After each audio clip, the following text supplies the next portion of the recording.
तो आज हम शुरू करेंगे, छठा चैप्टर है उपाधियों एवं समस्याओं के पार।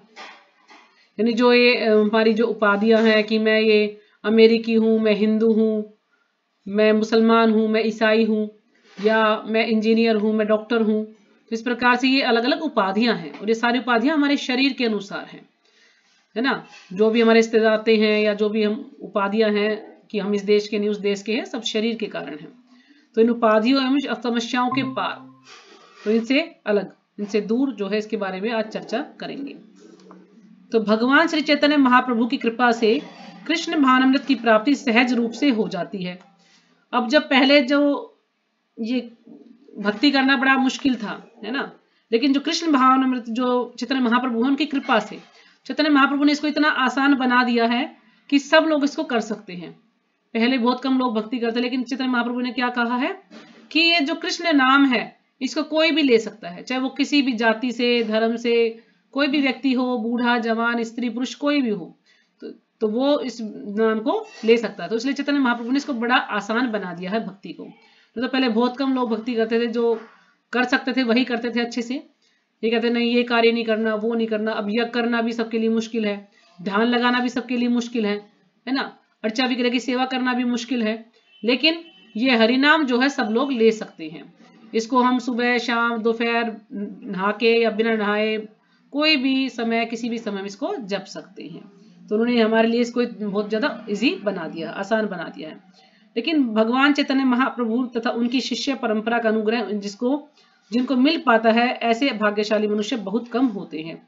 लेकिन ऐसे भाग्यशाली मनुष्य बहुत कम होते हैं जिनको चैतन्य महाप्रभु की शिष्य परंपरा का अनुग्रह मिल पाता है, जिनको उनका साथ मिल पाता है, संग मिल पाता है। तो ऐसे जो है बहुत कम लोग होते हैं। तो भगवद गीता के अनुसार मनुष्याणाम सहस्त्रेषु कश्चित् यतति सिद्धये यत्तामपि सिद्धानाम कश्चिन् माम वेति तत्वतः, कि हजारों मनुष्यों में से कोई एक सिद्धि के लिए प्रयत्न करता है, और जिन लोगों ने सिद्धि प्राप्त कर ली है उनमें से कोई बिरला ही मुझे तत्व से जानता है। तो यहाँ पर भगवान बता रहे हैं कि इतने हजारों मनुष्यों में से अब इतने सारे लोग जो है भक्ति करना चाहते हैं, लेकिन उनमें से कोई एक व्यक्ति ही ऐसा जो उन सिद्धि के लिए प्रयत्न करता है, जो सिद्धि प्राप्त करना चाहता है। और जिन लोगों ने सिद्धि प्राप्त कर ली है उनमें से भी कोई बिरला ही, हजारों लाखों लोगों से कोई एक व्यक्ति ही भगवान को तत्व से जान पाता है।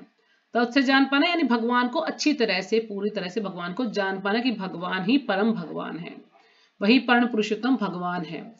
और जिनको जो इतने सारे देवी देवता उनको भगवान समझते, वो भगवान नहीं है, वो भगवान के भक्त हैं। भगवान तो केवल एक ही है और वो है कृष्ण। क्योंकि हम कोई भी शास्त्र देखते हैं, हर शास्त्रों में जो भी हमारे वेद है, सब में कृष्ण नाम ही बताया गया है कि भगवान जो है कृष्ण ही है, जो परम पुरुषोत्तम भगवान है। तो भगवत साक्षात्कार पशुओं या पशु तुल्य मनुष्यों या मानव रूपी पशुओं के लिए संभव नहीं है। अब जो भागवत साक्षात्कार है यानी भगवान को जानना कि भगवान कौन है, उसको जानना पशुओं या पशु तुल्य मनुष्यों या मानव रूपी पशुओं के लिए संभव नहीं। कि एक तो पशुओं के लिए, और दूसरा जो मनुष्य भी पशुओं जैसे ही कार्य करते हैं उनके लिए भी भगवान को जान पाना संभव नहीं है। क्यों? क्योंकि आजकल जो पुरुष हैं, जो मनुष्य जाति है, वो भी पशुओं की तरह ही व्यवहार कर रहे हैं। जैसे पशु क्या करते हैं, पशु खाना, सोना, मैथुन करना और अपनी रक्षा करना, ये चार कार्य करते हैं। तो यही चार कार्य भी मनुष्य भी कर रहा है। मनुष्य ये जानने का प्रयास ही नहीं करता आखिर भगवान कौन है, या मैं कौन हूं, मैं ये इतना कष्ट क्यों पा रहा हूं, मैं इस संसार में क्यों आया हूं, कहां से आया हूं, मुझे कहां जाना है। तो मनुष्य भी भगवान को नहीं जानता, भगवान के बारे में जानने का प्रयास ही नहीं करता। वो ऐसा कोई भी प्रश्न नहीं करता जो कि उसके लिए आवश्यक है। तो इसलिए मनुष्यों को भी पशुओं जैसा ही बताया गया है। समकालीन सभ्यता बहुत कुछ पशुओं की सभा जैसी है।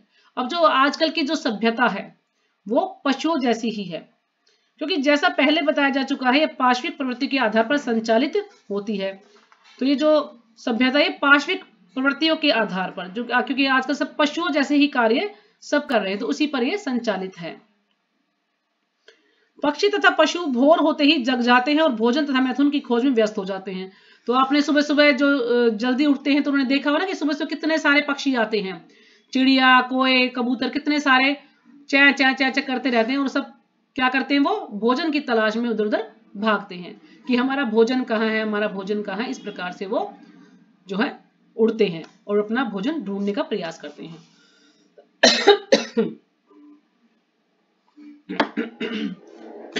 तो प्रपात जी ने मनुष्यों की भी तुलना उसी से की है कि जैसे पशु पक्षी सुबह सुबह भागते हैं, जल्दी उठते हैं और जाते हैं कि भोजन की तलाश में और मैथुन की खोज में व्यस्त हो जाते हैं ना। वो क्या करते हैं, सुबह उठते हैं या तो भोजन की तलाश में जाते हैं, फिर मैथुन करते हैं, फिर जो है अपनी रक्षा करने के लिए या खाने के लिए या बच्चे पैदा करने के इस कार्य में ही वो लगे रहते हैं।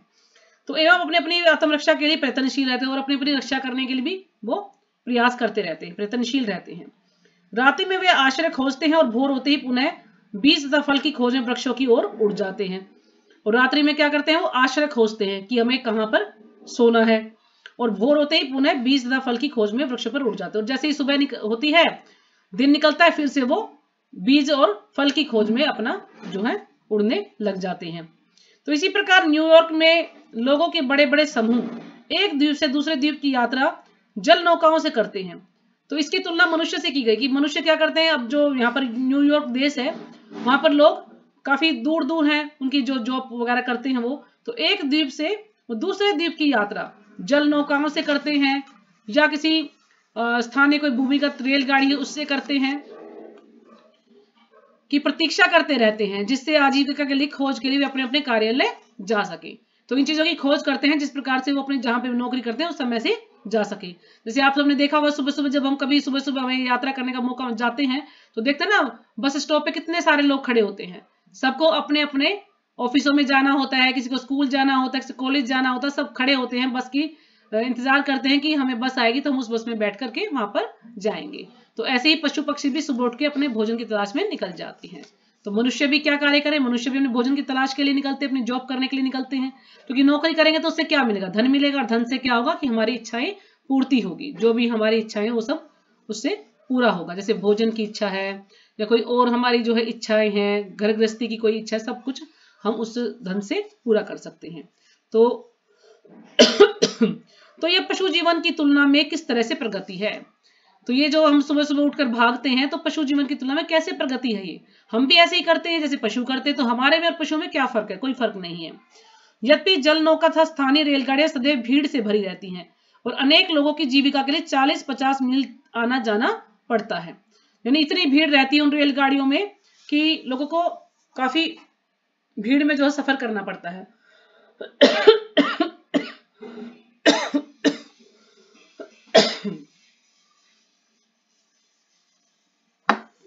40-50 मील जाना पड़ता है। जैसे कुछ लोगों की नौकरी काफी दूर होती है तो 2-3 घंटे उनको टाइम लगता है वहां जॉब करने के लिए। तो सुबह सुबह निकल जाते हैं वो 6:30 बजे 7 बजे और रात को 9-9 10-10 बजे तक आते हैं।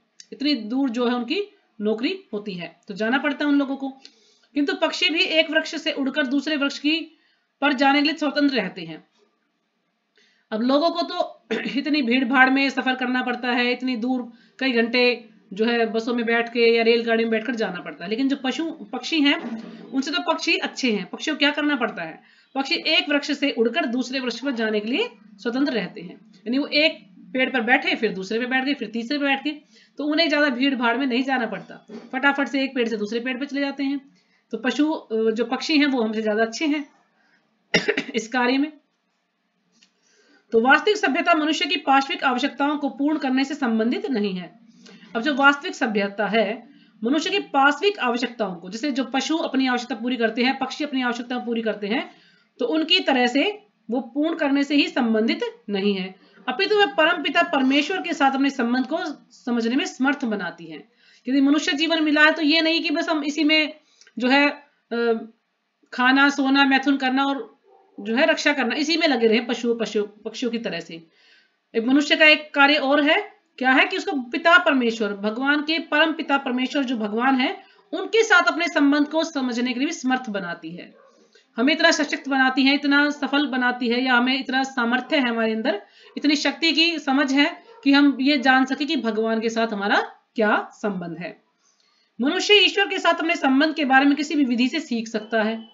तो मनुष्य किसी भी विधि से सीख सकता है, ये नहीं है कि अगर मैं मुसलमान हूं, मैं हिंदू हूं तो मैं उसकी विधि को क्यों अपनाऊं, या मैं किसी छोटे व्यक्ति से क्यों सुनूं या मैं किसी निम्न जाति के व्यक्ति से क्यों सुनूं? तो ज्ञान हम कहीं से भी ले सकते हैं, चाहे हम किसी भी व्यक्ति से ज्ञान ले सकते हैं, चाहे वो किसी भी जाति से हो, लेकिन यदि वो सही ज्ञान दे रहा है हमें तो हम उससे ज्ञान ले सकते हैं। अपने बच्चों से भी हम ज्ञान ले सकते हैं, तो इसमें कोई बुराई नहीं है, चाहे ईसाइयत के द्वारा या वैदिक साहित्य के द्वारा या कुरान के माध्यम से, लेकिन प्रत्येक दिशा में से सीखना तो आवश्यक ही है।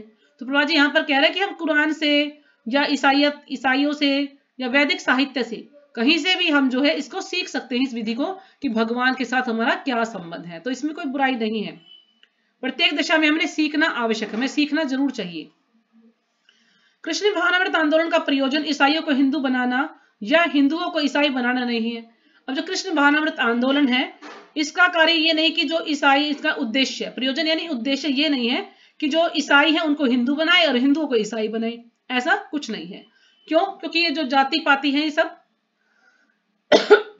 लोगों ने अपने आप बना दी है।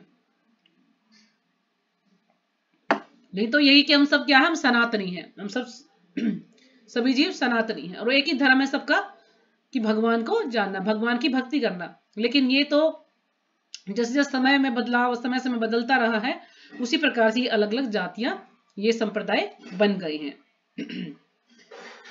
तो अपितु हर व्यक्ति को ये सूचित करना है कि मनुष्य का कर्तव्य है कि वह ईश्वर के साथ अपने संबंध को समझे। मनुष्य को इसे अवश्य सीखना चाहिए, अन्यथा वह पाशविक वृत्तियों में प्रवृत्त होकर अपने समय को व्यर्थ गवाता है।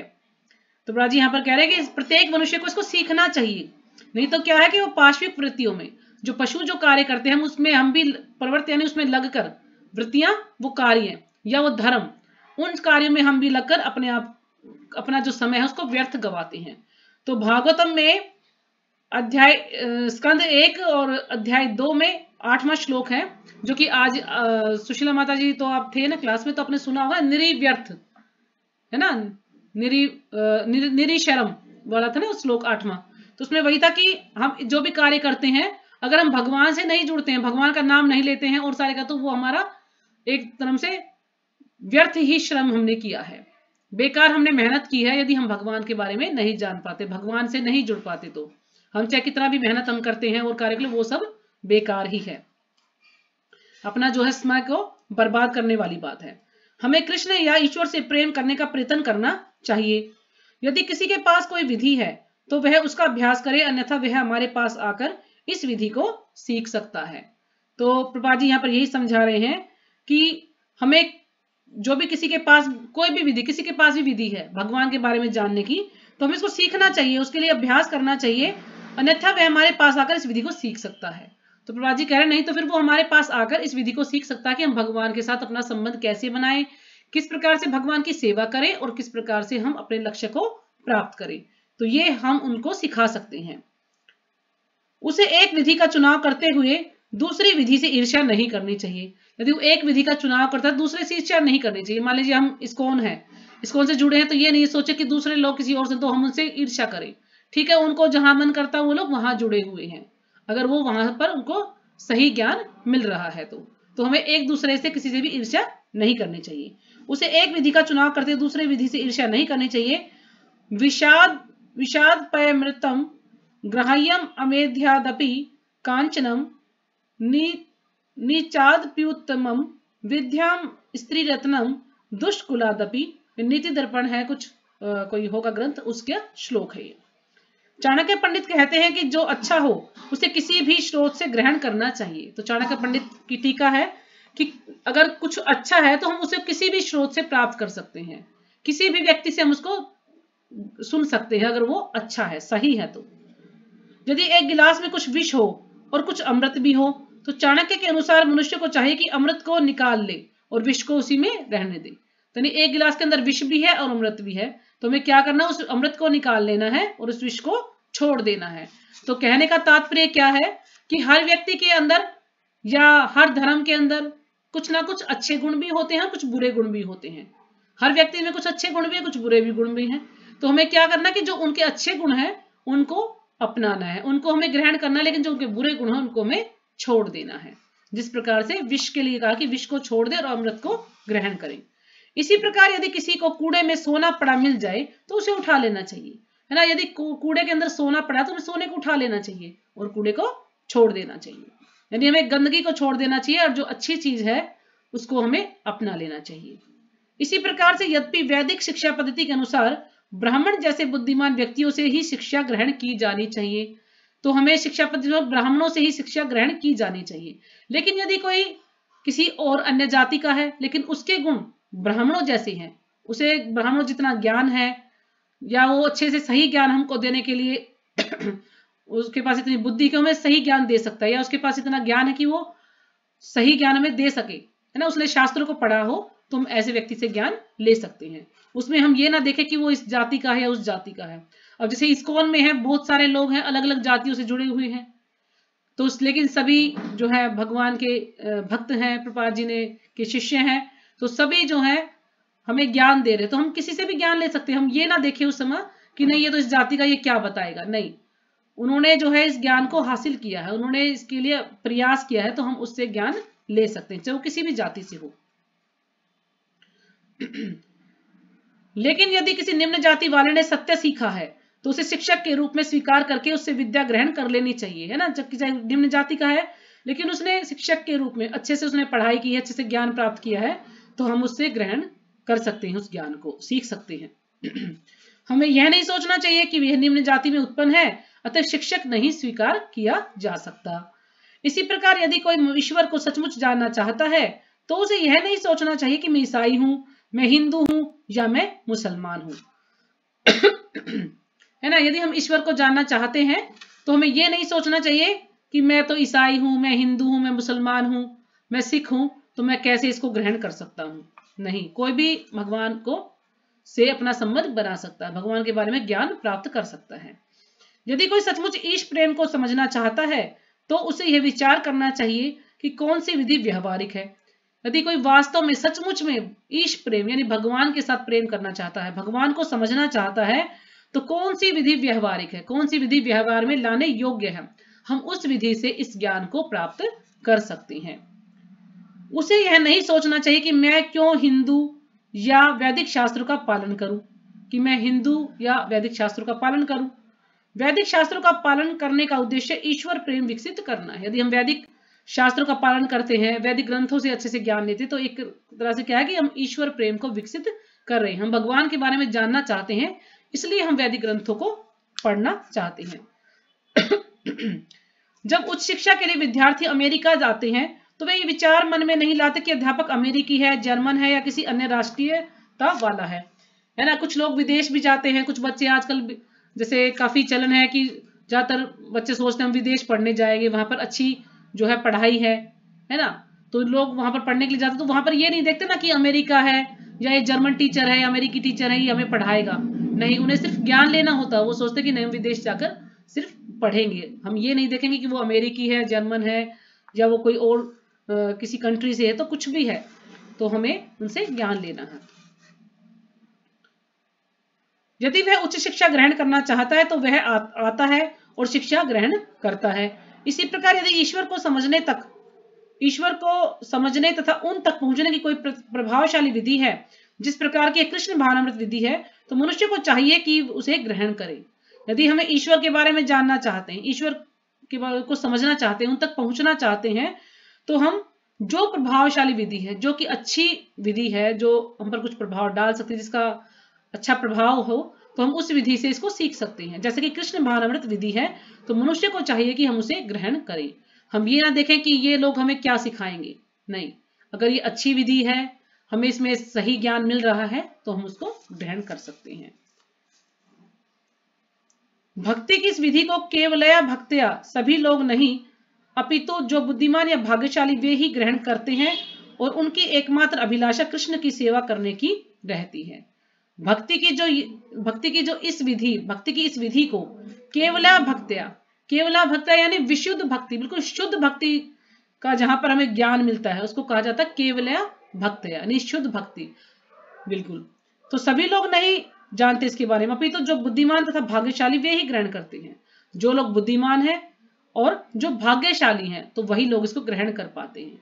यानी हम भगवान से जुड़ते हैं, कृष्ण भावनामृत से जुड़ते हैं, तो जो भाग्यशाली लोग हैं वही जुड़ते हैं कृष्ण भावनामृत से।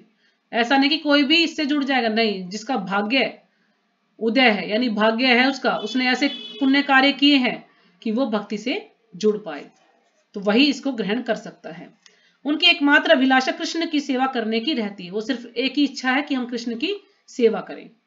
भक्तगण ब्रह्म मुहूर्त से लेकर रात्रि में देर तक कृष्ण की सेवा में लगे रहते हैं। अब आपने देखा होगा कि इस्कॉन के जो भक्त हैं वो सुबह 2:30 बजे उठ जाते हैं, 2:30 बजे उठेंगे, स्नान वगैरह करेंगे, फिर जो है भगवान को उठाएंगे, भगवान की आरती करेंगे, भगवान को स्नान कराएंगे, उनकी श्रृंगार करेंगे, है ना, आरती करेंगे, फिर उनको भोग लगाएंगे। तो कितने सारे वो कार्य करते हैं, तो वो हमें पूरे दिन जो है भगवान की सेवा में ही लगे रहते हैं।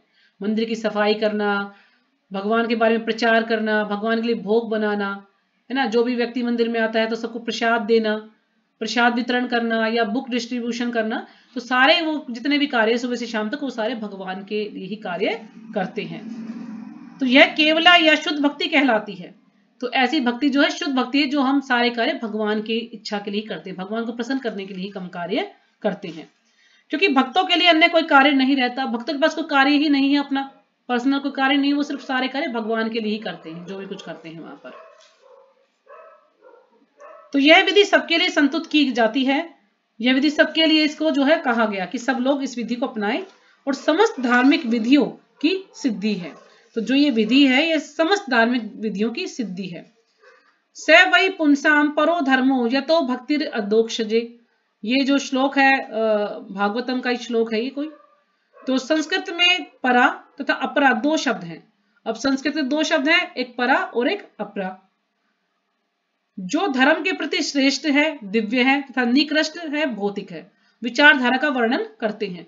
तो जो परा है वो क्या है, वो दिव्य है, वो श्रेष्ठ है, और जो अपरा है वो निकृष्ट है, यानी वो भौतिक विचारधारा का वर्णन करते हैं, उसमें भौतिकता के बारे में बताते हैं। और जो परा है वो धर्म के प्रति श्रेष्ठ है, आध्यात्मिकता के बारे में। तो भौतिक धर्म अर्थात भौतिक लाभ के लिए किए गए धर्म के पालन हेतु लोग सामान्यतः गिरजा घर या मंदिर में जाकर प्रार्थना करते हैं।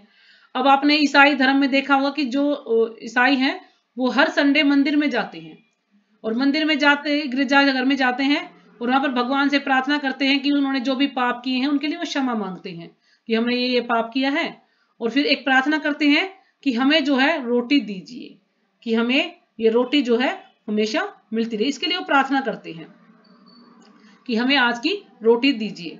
और फिर जैसे मंडे आता है फिर से वो पाप कार्य करना शुरू कर देते हैं। तो ज्यादातर वो क्या करते हैं, हमें आज की रोटी दी, रोटी के लिए वो प्रार्थना करते हैं गिरजाघर में जाकर। तो यहाँ पर बाजी समझा रहे हैं कि रोटी तो हमें वैसे भी मिल जाएगी। हमने आज तक किसी ने अपने जीवन में किसी को भूखे मरते हुए देखा है कि कोई हमने सुना हो कि वो व्यक्ति भूख से मर गया? ऐसा सुना है किसी ने, या किसी ने साक्षात देखा है? किसी ने नहीं देखा होगा, क्योंकि कोई भी मरता है तो खाने से मरता है, या किसी बीमारी से मरता है, या एक्सीडेंट से मरता है। ऐसा कभी नहीं सुना होगा कि वो भूखा मर गया है। तो प्रभा जी यहाँ पर ये समझा रहे हैं कि क्योंकि रोटी की व्यवस्था, कि हमें आज की रोटी दीजिए, वास्तव में ऐसी याचना करने की जरूरत नहीं है, क्योंकि रोटी की व्यवस्था तो सबके लिए की गई है। तो भगवान ने सबके लिए रोटी की व्यवस्था की है, कोई भी भूखा नहीं सोता है। जहां तक कि पक्षी तथा पशु गिरजाघर गए बिना और ईश्वर से मांगे बिना अपना भोजन प्राप्त करते हैं। अब इतने सारे पशु पक्षियों के बारे में हमने चर्चा की, तो क्या वो गिरजाघर जाकर रोटी मांगते हैं, प्रार्थना करते हैं भगवान से कि हमें रोटी दीजिए, है ना? रोटी तो उन्हें वैसे भी मिल जाती है। इसी प्रकार हमें भी रोटी प्रदान, जहां तक कि पशु पक्षी गिरजाघर गए बिना और ईश्वर से मांगे बिना अपना भोजन प्राप्त करते हैं, इसी प्रकार हमें भी रोटी प्रदान की गई रहती है। चाहे हम गिरजाघर जाएं या नहीं जाएं, हम सबको भोजन मिलता है। समस्या यह नहीं है, क्योंकि सड़कों पर भूख के मारे कोई नहीं मर रहा होता है। यह नहीं, हमें एक भी पक्षी पशु या तक कि चींटी भी भूख से मरती नहीं दिखती, है ना? कोई भी जीव हमें भूख से मरता हुआ नहीं दिखता। सबके लिए भगवान ने व्यवस्था कर रखी, सबको भोजन मिलता है। हमें भोजन तो है, हमें उसके लिए चिंता नहीं करनी चाहिए। यदि बुद्धि का उपयोग करना है तो कृष्ण या ईश्वर के लिए करना चाहिए। समय का यही सदुपयोग है। ईश्वर के राज्य में रोटी की कमी नहीं है। तो प्रभु जी समझा रहे हैं कि ईश्वर के राज्य में रोटी की कोई कमी नहीं है। अगर हमें चिंता करनी है तो हमें ये चिंता करनी चाहिए कि हमें अपनी बुद्धि का उपयोग कहाँ पर करना है, हमें ईश्वर के साथ अपने संबंध को कैसे बनाना है, कैसे हमें भगवान की सेवा करनी है, हमें ईश्वर के बारे में जानना है, और हमें रोटी की चिंता नहीं करनी है।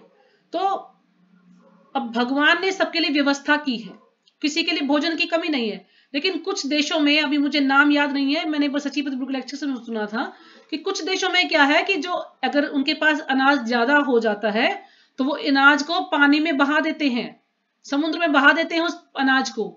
क्यों? क्योंकि वो सोचते कि हम जो है ताजी ही खाएंगे, अनाज जब होगा तो जैसे हर साल अनाज हो तो उसी को हम ग्रहण करेंगे। या कुछ उनकी ये भी सोच होती है कि अगर अनाज ज्यादा होगा तो उसके रेट कम हो जाएंगे, है ना। अनाज यदि कम होगा तो उसके रेट ज्यादा हो जाएंगे, तो ज्यादा मुनाफा कमाने के लिए वो लोग ज्यादा अनाज को पानी में बहा देते हैं ताकि अनाज महंगा हो जाए। तो हर तरह से ये अलग अलग सोच है आजकल के लोगों की। तो अब इसमें भगवान की क्या गलती है? भगवान तो सबके लिए भरपूर भोजन दिया है, लेकिन अब उस लोग उस ज्यादा अनाज को पानी में बहा देंगे तो इसमें भगवान क्या करें? उनकी सोच है। अब इसी कारण से अगर किसी को भोजन ना मिल पाता हो तो बात अलग है, नहीं तो कोई भी व्यक्ति भूखा नहीं रहता, सबके लिए व्यवस्था की गई है। तस्यैव हेतो प्रियतेत। हाँ जी, कुछ कहना चाह रही माता जी? आपकी बात पे मेरे को एक कहानी याद आ रही थी माता जी। हाँ जी बोलिए, बिल्कुल बोलिए। पहले आप पढ़ लो फिर सुनेंगे। हाँ जी बोलिए। पढ़ लो, पहले आप पढ़ लो फिर सुनेंगे कहानी। अच्छा। तस्यैव हेतो प्रियतेत कोविदो न लभ्यते यद भ्रमताम उपर्यध। श्रीमद् भागवतम का कथन है कि हमें उस वस्तु को प्राप्त करने का यत्न करना चाहिए जिसे हम पूरे ब्रह्मांड का विचरण करके भी प्राप्त नहीं कर सकते। और वह क्या है? केवल्या भक्ता विशुद्ध भक्ति।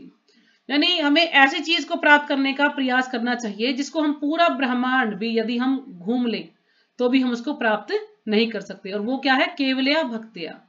केवला भक्ति यानी विशुद्ध भक्ति। बिल्कुल, विशुद्ध भक्ति का अर्थ है शुद्ध भक्ति भगवान की, उसे हमें प्राप्त करने का प्रयास करना चाहिए।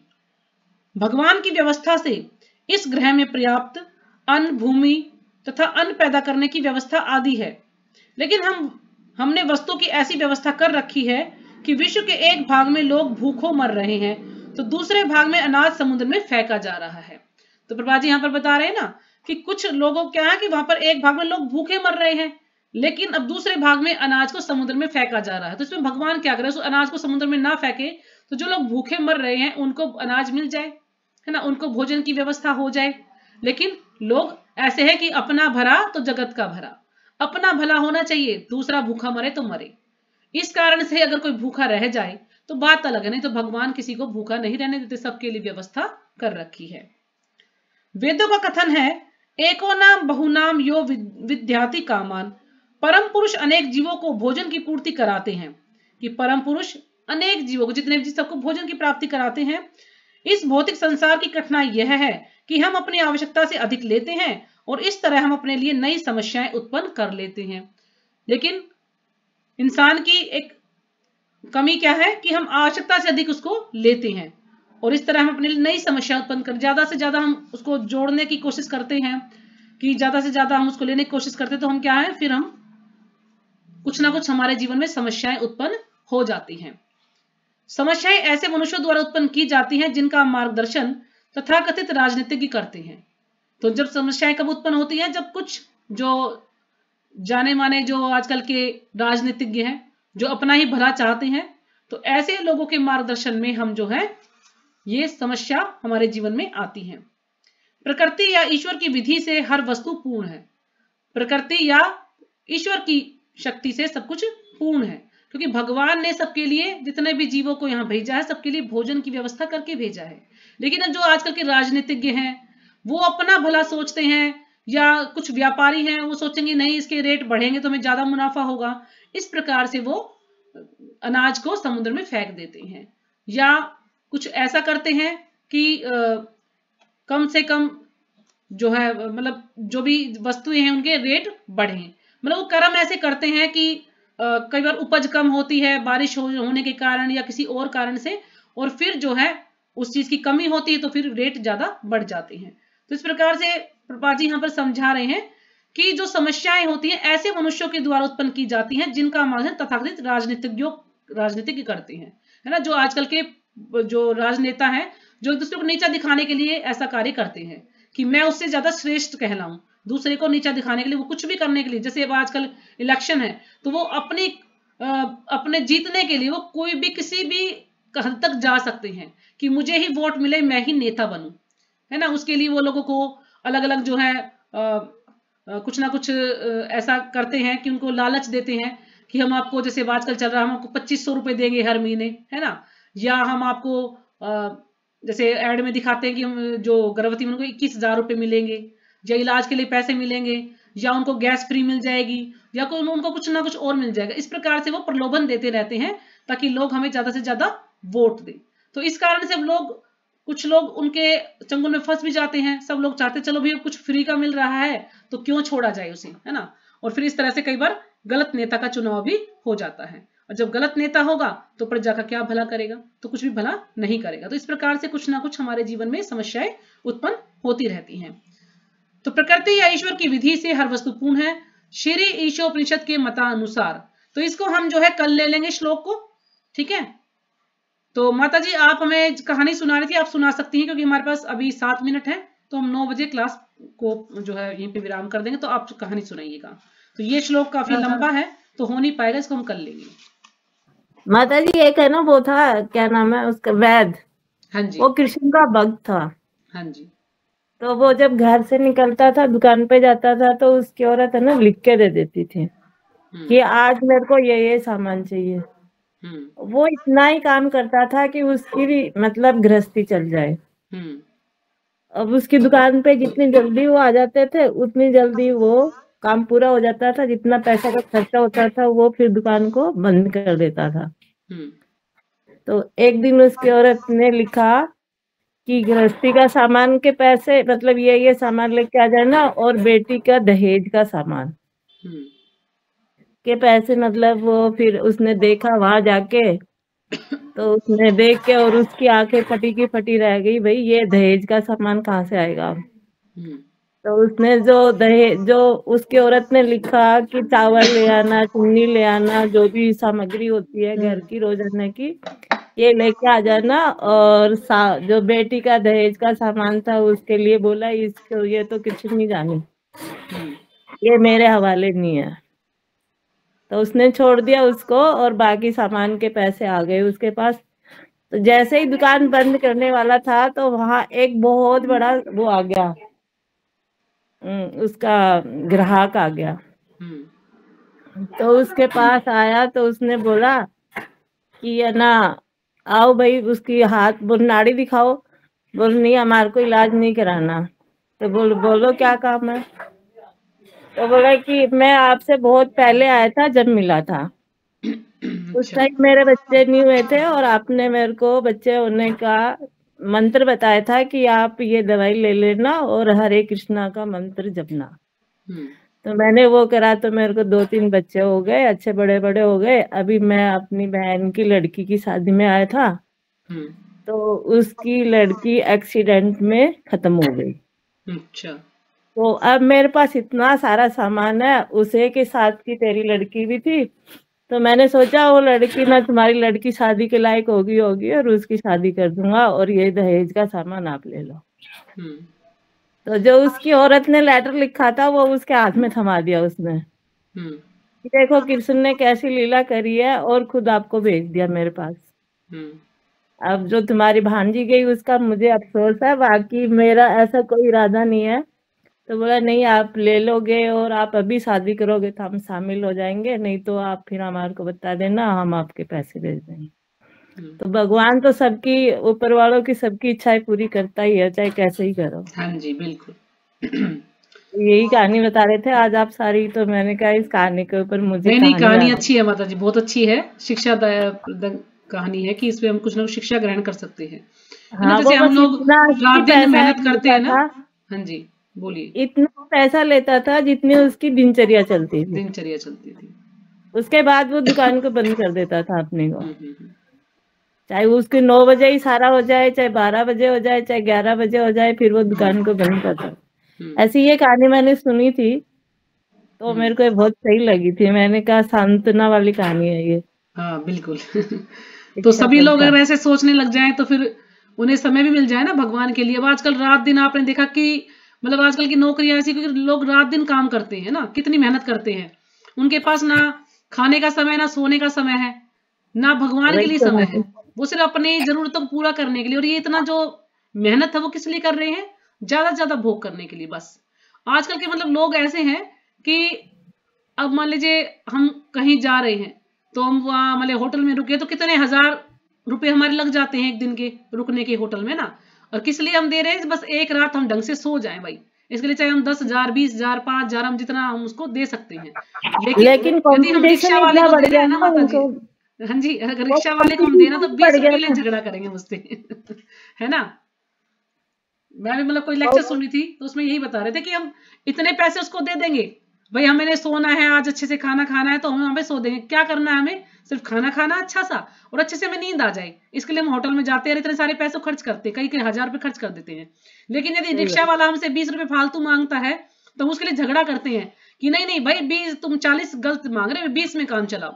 अगर वो 20 मांगे तो हम कहेंगे उसको 10 नहीं 10 में काम चलाओ, तुम ज्यादा पैसे ले रहे हो हमसे, है ना। हम उससे 20 रुपए के लिए झगड़ा करेंगे, जबकि वो हमें रिक्शा में लाद के लेके जाएगा, बैठा के बेचारा बोझा खींचेगा, उससे हम झगड़ा करेंगे। लेकिन जो वहां पर बैठे हैं बिल्कुल एयर कंडीशन में, उसको जो है पैसा देने के लिए हम तैयार हो जाते हैं। तो ये क्या है? ज्यादा से ज्यादा भोग करने के लिए। अब ऐसे भी लोग हैं जो कि इतना धन कमा रहे हैं, मतलब कोई गिनती नहीं है, खूब पैसा उनके पास, लेकिन फिर भी उनको नींद नहीं आती रात को, वो नींद की गोलियां लेकर सोते हैं। तो ऐसे लोग हैं। तो क्या फायदा ऐसा धन कमाने से कि अपना दिन का जो है ना, दिन का चैन हमारा जो है समाप्त हो जाए, है ना। हमें बिल्कुल रेस्ट ना मिले, ना हम अपने बच्चों को समय दे पाए, ना अपनी पत्नी को समय दे पाए, पत्नी अपने पति को समय ना दे पाए, तो फायदा क्या उस चीज का? फिर क्या होगा? फिर ऐसे ही बच्चे बनेंगे, बच्चों को समय नहीं मिलता, उनको संस्कार नहीं मिलेंगे तो बच्चे भी बिगड़ जाएंगे। पत्नी और पति में भी जो है हमेशा झगड़ा रहेगा, तनाव रहेगा, क्योंकि वो एक दूसरे को समय नहीं दे पाएंगे। तो क्या फायदा ऐसे धन से? तो ये इसमें यही समझा रहे हैं प्रभात जी कि ऐसी मेहनत से क्या फायदा है जब भगवान के लिए समय नहीं है। तो भगवान का नाम लेने के लिए समय, तो ऐसा श्रम करना बेकार ही है, हमारा इतना मेहनत करना बेकार ही है। तो हमें भगवान के लिए समय जरूर निकालना चाहिए, तो हमें भगवान का नाम लेना चाहिए अवश्य। तो ठीक है, किसी का कोई क्वेश्चन नहीं है तो यहीं पे विराम करें। किसी कुछ पूछना है, कुछ समझना है? कोई भी नहीं है, क्या हो गया? हाँ जी, हाँ तो बहुत कम है मेंबर। पता नहीं माता जी कहाँ चले गए सब।